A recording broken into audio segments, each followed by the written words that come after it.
সুপ্রিয় দর্শক মণ্ডলী, আসসালামু আলাইকুম। আশা করি সবাই ভালো আছেন। আজকের ভিডিওতে আপনাদের দেখাবো কিভাবে খুব সহজে ডুয়েট ভিডিও বানাতে হয়। অনেকেই ডুয়েট ভিডিও করতে চান, কিন্তু সঠিক নিয়ম না জানার কারণে পারেন না। এই ভিডিওতে ধাপে ধাপে সব কিছু দেখানো হবে।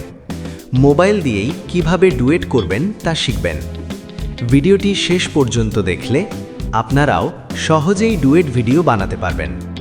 ভিডিওটি ভালো লাগলে লাইক দিন এবং নতুন ভিডিও পেতে চ্যানেলটি সাবস্ক্রাইব করুন।